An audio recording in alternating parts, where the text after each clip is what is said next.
With coronavirus, there are severely limited visiting policies in hospitals and intensive care units. So many of my colleagues, including myself, have had to communicate with patients' relatives almost exclusively via telephone. Now, without the visual input, without body language, communication becomes extremely difficult. When I thought deeper about the telephone conversations my colleagues and I had been having, I was reminded of Stevie Wonder's song. Just as the telephone was an instrument of expression of love in the song, the telephone has become our conduit for communication in intensive care during this pandemic. We've had to pick our words carefully, we've had to talk about death, but also provide a sense of hope for patients' relatives who are unable to see or visit them. I am a Christian, and because of that I feel able to lament difficulties for which I do not have answers, because I believe in a greater hope for the future. So, this is my telephone lament for coronavirus. I just called to say your husband has been admitted to the intensive care unit. I could sense your shock even over the telephone. I realized you had only left for home a few hours earlier.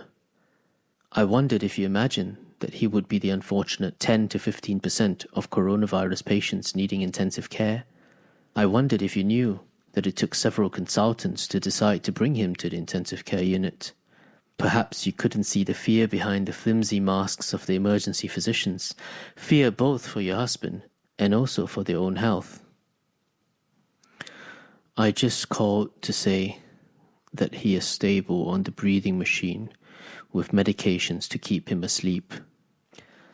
I wondered if you realized stable still referred to needing near the maximal safe limit of pressure generated by the ventilator to drive air into the lungs. Stable meant needing double or triple the fraction of oxygen available in normal air. Stable meant 4 different medications to keep him asleep to control his breathing, each with their own side effects. I just called to ask, are you doing all right yourself? I wondered if you realized we healthcare workers are also struggling to take care of ourselves. After all, many of our loved ones are of similar ages, with similar comorbidities and health conditions as your husband. We cannot help imagining our own loved ones in similar positions.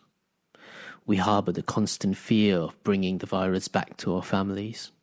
Like you, the lack of social gatherings has impaired our resilience. We find solace in sources of plenty: prayer, meditation, books, exercise, gossip, dark humor, chocolate, alcohol. The list spirals downwards.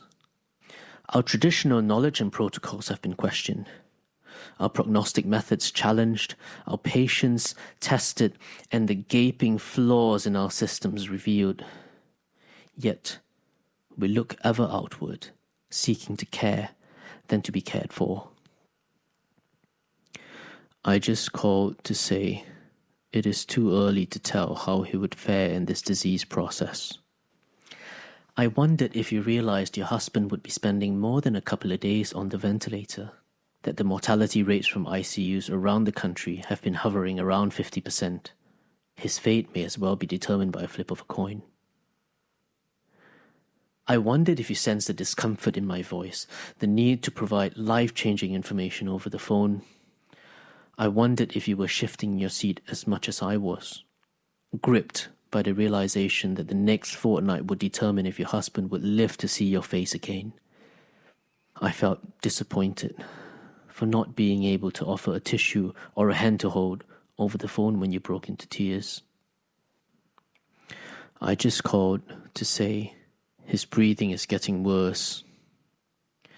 As I explained the ebb and flow of patient journeys in intensive care, I was thankful you could not see my head in my hands. Like many colleagues, I feel discouraged by the lack of improvement in several other patients just like your husband. I feel demoralized. The years of training and experience now seem meaningless in the face of a novel contagion. I just called to say he has had a sudden cardiac arrest. I wondered no longer. I needed only to be sorry. Sorry that the virus had affected your husband's heart. Sorry that despite our best efforts, we were unable to resuscitate him successfully. Sorry that you could not be with him during his last hours. Sorry that while his death was consistent with the 5 to 10% overall mortality rate, he was still 100% of your life. I just called to say how much we cared. I just called to say, I'm sorry. And we mean it from the bottom of our hearts.